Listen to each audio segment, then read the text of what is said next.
심우주 씨만 심우주 씨를 오해한다고요. 아저씨, 여기 사람 하나 살리는 생각하고 우리 누나 꼭 안고 계세요. 이거 꼭 갚을게요. 과장님 심부름이에요. 아, 그렇구나. 그럼 윤희 회사 직원들 반도 넘게 그만둬서 완전 귀신의 집이라며. 이참에 자연스럽게 그만둬야겠다면서. 그 곱창 제가 좋아합니다. 준이구나. Halo guys, balik lagi ke channelnya Mimin. Gimana kabar teman-teman semua? Semoga baik-baik aja ya. Oke, mari kita lanjutkan review dari drama Call It Love episode 6. Nah, untuk The Glory besok atau hari Minggu ya. Oke, ini dia reviewnya by Mimin.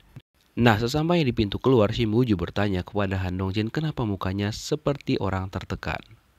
Kalau misalkan tidak suka tangannya digandeng sama si Shimuju, ya bilang aja gitu. Tapi dia malah bilang ke Shimuju bahwa dia takut bahwa nantinya dia bakal salah paham kepada Shimuju. Dia takut kalau nantinya perasaannya berbeda.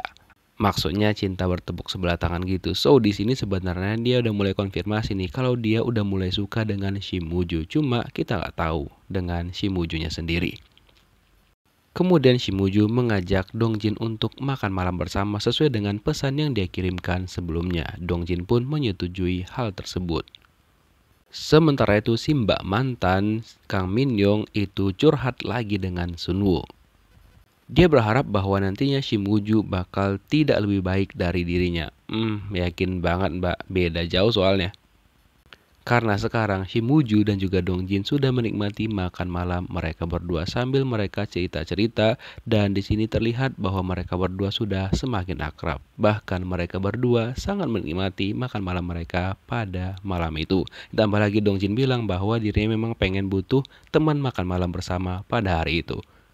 Setelah itu mereka berdua juga memutuskan untuk pulang bareng dong. Nah, ketika itu ternyata Shimuju melihat adiknya yang bekerja paruh waktu tidak seperti ekspektasi dia, yang dia pikir bahwa adiknya lagi belajar untuk persiapan CPNS. Nah, disinilah adiknya mencoba menjelaskan kepada Shimuju.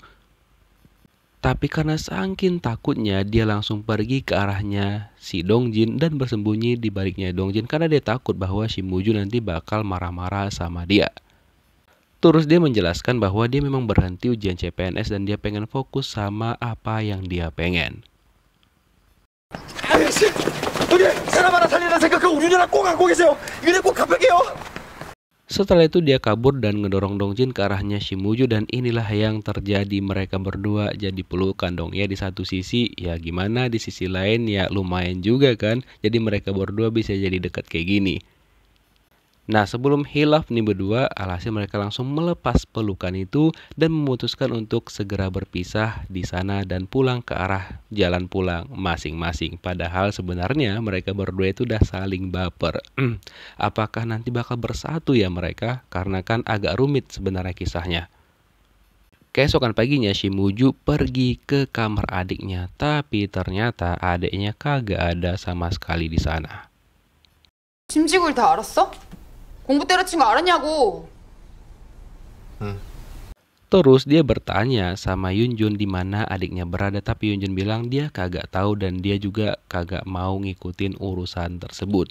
Dan dia juga pura-pura bilang sama Shimuju bahwa ya lu aja kagak ceritain semua hal kepada dia, padahal mereka itu sahabat. Ternyata itu hanyalah acting dari Yunjun agar si Shimuju tidak curiga bahwa sebenarnya dia tahu di mana keberadaan dari adiknya Shimuju. Jadi dia bawa tas itu untuk adiknya Wuju jadi beberapa pakaian karena adiknya Wuju memutuskan untuk tidak pulang sementara waktu, karena kalau dia pulang Wuju bakal marah-marah sama dia karena Wuju kan udah berusaha nih untuk CPNS kan adiknya ini. 과장님 심부름이에요. 아, 그렇구나. 그럼 Terus si Shim Hye-sung makin menggatal kepada bapak security ini, Suho. Dia terus-menerus menyapa dan juga mendekati Suho sampai Suho benar-benar tertarik juga kepada dirinya. Nah, tapi usahanya dia benar nggak sia-sia dong. Suho menjadi mulai perhatian lagi nih sama Hye-sung. Bahkan teman-temannya kayak geleng-geleng aja tuh ngelihat Hye-sung yang benar-benar tidak menyerah untuk mendapatkan kisah cintanya yang memang dia berharap berakhir dengan bahagia. 대표한테 이제 인사도 생략하기로 한 거야? 약속은 하고 오신 거예요? Kemudian di kantornya Dongjin tiba-tiba aja kedatangan tamu tak diundang yaitu si Pak Shin. Nah di sini dia marah sama Baek Suhi karena Suhi tidak menyambut dia dengan benar padahal dia itu adalah mantan bosnya Suhi waktu itu. So emang kenapa Pak? Pengen banget lo dihormatin gitu setelah apa yang udah lo lakuin sama mereka. Kemudian gak lama setelah itu Dongjin datang dan sebenarnya Dongjin pun malas untuk bertemu dengan si Pak Shin ini. Nah disinilah ternyata dulunya si Pak Shin ini kenapa kagak suka sama Dongjin. Dulunya mereka itu cukup akrab dan dia pengen keluar dari perusahaan itu sambil mengajak Dongjin dan dijanjikan bakal dipromosiin jabatannya dan juga gajinya bakal lebih tinggi. Nah, namun karena Dongjin memilih untuk tetap berjuang dengan sahabat-sahabatnya termasuk Sunwoo dan juga Baek Suhi, alhasil dia tetap bertahan di perusahaan itu. Nah terus si Pak Shin ini terus-menerus memohon kepada Dongjin nih untuk membantu dia ya 6 bulan aja deh nggak apa-apa sambil dia berlutut di depannya Dongjin. Nah tapi Dongjin tetap bertahan di perusahaannya dia yang sekarang. Nah oleh karena itulah si Pak Shin ini kayak kesel sama Dongjin dan dia juga nggak suka sehingga dia pengen ngejatuhin perusahaannya Dongjin. Terus Dongjin juga bilang bahwa apa yang terjadi kepada istrinya si Pak Shin ini itu bukan salahnya dia. Tapi si Pak Shin tetap nyalahin Dongjin. Cuma apa yang terjadi kepada istrinya kita kagak tahu. Terus dia ribut di sana dan membuat orang-orang yang bekerja di kantornya Dongjin tuh kayak, ya ini ada apa nih kok ribut-ribut ya kan.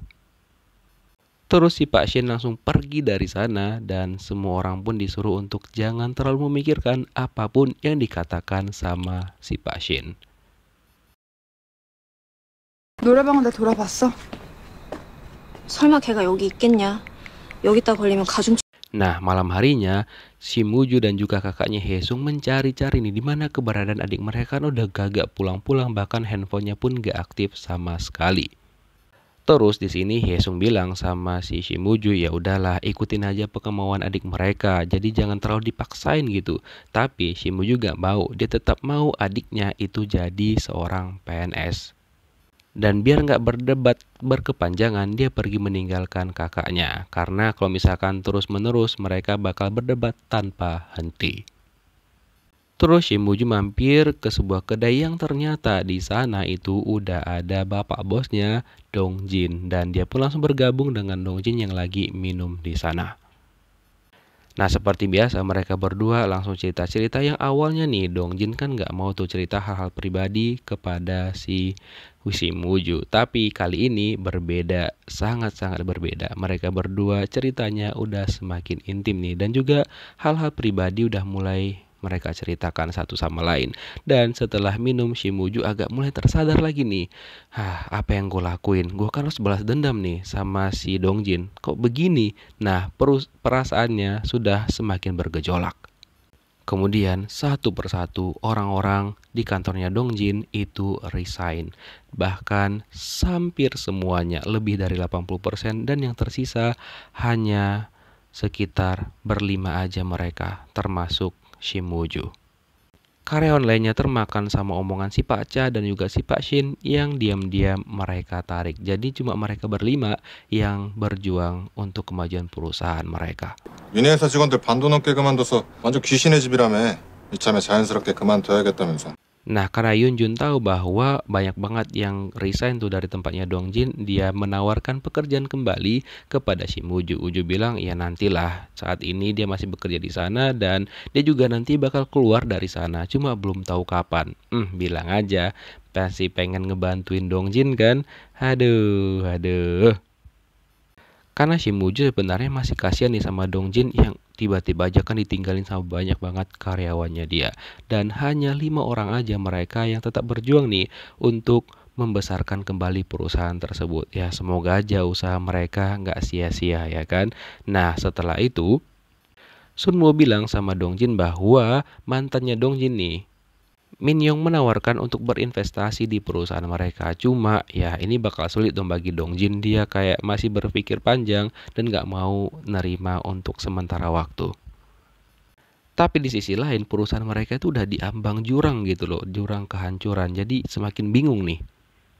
Nah, Dongjin juga berusaha nih untuk menghubungin si pamannya itu, tapi ternyata ya kagak diangkat juga.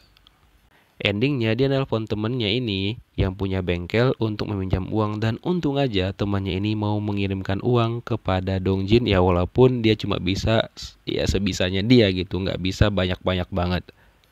Dongjin berterima kasih banget sama temannya itu karena sebelumnya Dongjin juga ada pernah ngebantu dia, jadi kayak balas budi gitulah. Terus si mbak mantan Kang Min-young ternyata diam-diam menemui emaknya si Dongjin. Nah, niat nih mau bersekutu dengan mertua ya, calon mertua kan. Ternyata emaknya Dongjin kan mata duitan tuh. Dia malah minta uang banyak banget sama Min-young. Bener-bener kagak ada akhlak nih wanita nini-nini tua nih ya.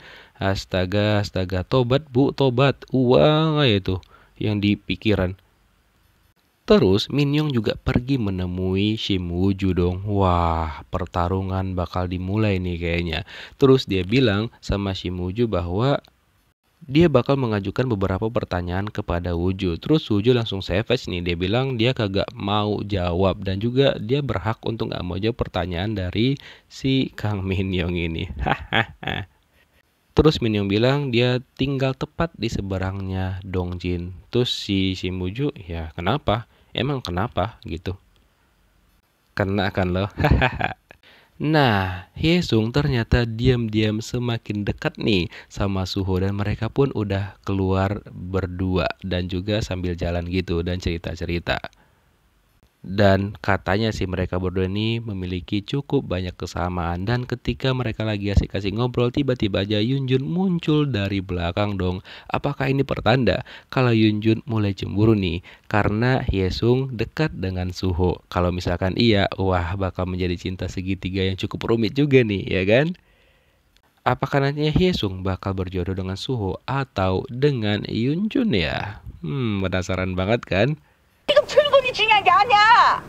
니네 삼남매 살던 집에 그 여자가 들어와서 산다니까. Terus keesokan harinya, Shim Woo-ju diberitahukan sama tantenya kalau emaknya si Dongjin itu udah permanen tinggal di rumah mereka yang lama. Dan Shim Woo-ju langsung berbalik arah dan nggak jadi masuk ke kantornya dia. Terus Dongjin jadi bingung dong, kenapa nih Shim Woo-ju ekspresinya juga sedih kayak gitu. Dan dia langsung bergegas pergi ke rumahnya yang lama. Dan dia pun udah kesel banget ngelihat emaknya Dongjin sama selingkuhan emaknya. Pacar baru emaknya deh lebih tepatnya. Terus Dongjin juga mendapat telepon nih dari ibu-ibu yang mengatakan bahwa orang yang selama ini Dongjin cari-cari itu bakal datang, seorang perempuan, anak dari seorang perempuan. Nah, apakah itu adalah si ini? Shim Woo-ju ya? Wah, kira-kira apakah yang terjadi di minggu depan? Apakah Dongjin bakal tahu bahwa anak dari ayah tirinya adalah Shim Woo-ju? Kita lihat gimana kelanjutan kisahnya di episode 7 dan 8 minggu depan. Thank you for watching guys. See you next video. Bye-bye.